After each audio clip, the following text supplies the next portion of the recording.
A woman accused a hotel worker of stealing, but she didn't know who was watching. Everyone admired the luxury of the Beverly Hills Hotel, but no one noticed the men quietly watching everything. Golden chandeliers shimmered above polished marble floors. Soft piano music drifted through the air as wealthy guests moved calmly through the lobby. Behind the front desk stood Daniel Carter. 30 years. 30 years of service. 30 years of quiet dignity. Welcome back, sir, Daniel said gently, handing over a keycard. He remembered everything: faces, names, details others ignored. Reliable, respected, invisible, but not to everyone. In the corner of the lobby sat Ozzy Osbourne, dressed in black, his tinted glasses hiding his eyes. He watched, not casually, carefully. He noticed how Daniel treated people, not just the rich, but everyone, with patience, with respect. Then, the doors opened, and everything changed. A woman stepped in,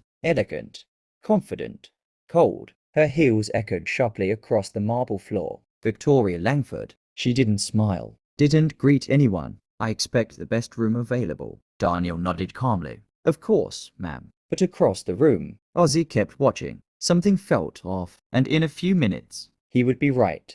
20 minutes later, everything exploded. The doors slammed open. Victoria stormed in, her face filled with anger. You! Her voice cut through the entire lobby. Every conversation stopped. Every head turned. Daniel looked up, calm but surprised. Yes, ma'am. My necklace is gone. Silence. My diamond necklace. It was in my bag. Now it's gone. Whispers spread instantly. Phones slowly came out. Daniel remained steady. I assure you, I have not taken anything. Don't lie to me. The tension snapped. Across the room, Ozzy slowly lifted his head. This wasn't just noise anymore. This was wrong. He studied her. Too loud, too certain. Then he looked at Daniel. Too calm, too real. Something didn't match.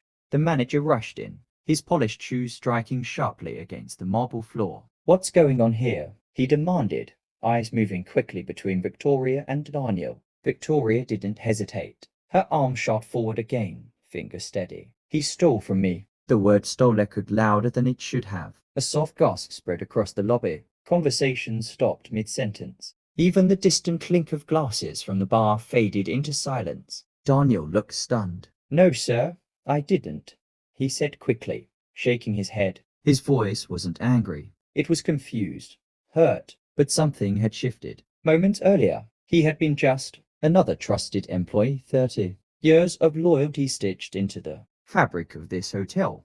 Now, he was a suspect. The manager's expression hardened. Not cruel, not convinced, just cautious. Security, he said quietly. Two guards stepped forward from the far end of the lobby, their presence heavy, deliberate. The atmosphere thickened. Guests leaned subtly to get a better view. Phones lowered. Whispers grew. Daniel swallowed. I didn't do this, he repeated, softer now. Not pleading, just stating a truth he hoped someone would hear. Victoria crossed her arms, her jaw tight. She looked certain, too certain. Across the lobby, Ozzy leaned forward in his chair, elbows resting on his knees, eyes sharp behind tinted glasses. He hadn't said a word, but he had been watching everything. The timing, the body language, the way Victoria accused without hesitation, the way Daniel reacted, not defensive, not aggressive, just shocked. It didn't add up. Ozzy's gaze shifted to the manager, then to the guards, then back to Victoria. The story didn't make sense, and he knew it. Something was wrong, and he was about to find out what. Daniel, step aside. The words hit hard, not loud, not aggressive, but final. Daniel blinked once, as if his mind needed a second to catch up. 30 years. 30 years of showing up, of being trusted, of being the one people relied on when things went wrong. And now, one accusation was louder than all of it. He didn't argue, didn't fight, didn't even look around for support. He just stepped away, slowly, like a man who already understood. This wasn't a moment he could win. The air in the room shifted. People felt it, but no one moved. No one stepped in. Behind him, whispers started forming. Low voices, careful tones, but loud enough. He always seemed a bit too quiet. I'm not surprised. Management wouldn't say it unless it was true. Eyes followed him, not with sympathy, with judgment. Quick, easy, final. And those who believed him, those who had worked beside him for years, laughed with him, trusted him, stayed silent. Because speaking up meant stepping into the same fire.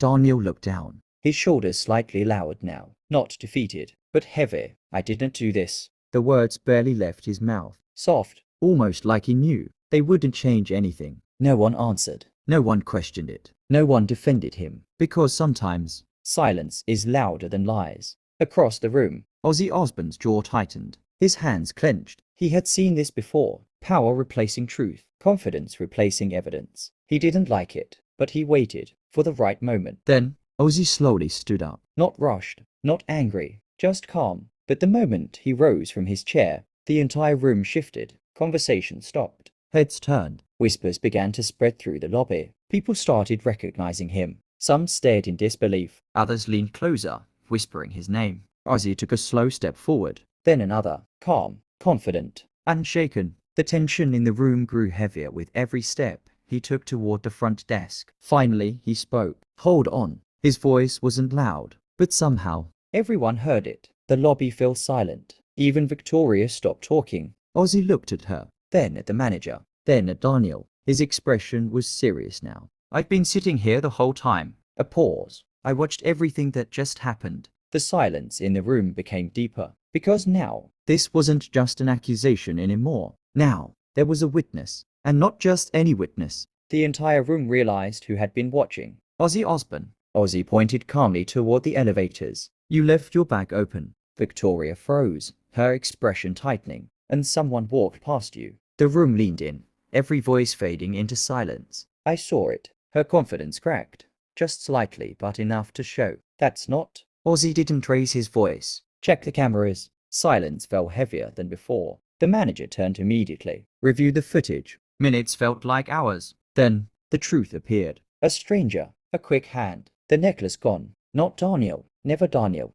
The room shifted completely. What was once quiet luxury turned into heavy silence. Whispers turned into shock. Guests who once minded their business now stared openly. Some confused. Some uncomfortable. Some ashamed. Eyes slowly turned back to Daniel. Not as a suspect, but as a man they had misjudged. Victoria stood frozen. Her confidence gone. Her posture broken. Her voice gone. For the first time since she walked in, she had nothing to say. Daniel remained still. He didn't defend himself. He didn't react. He simply stood there, quiet, dignified. 30 years of service. And in one moment, everything had been questioned. The manager stepped forward. His usual authority was gone, replaced by something heavier. Regret. I'm sorry. His voice wasn't strong. It wasn't confident. It was careful, almost shaken. But apologies felt small. Too small. Because words couldn't erase what just happened. They couldn't undo the stares, the doubt, the silent judgment. Because damage had already been done. And everyone in that room knew it. Across from him, Ozzy Osbourne looked at Daniel. Not with pity, not with sympathy, but with something far more powerful. Respect. Ozzy stepped closer.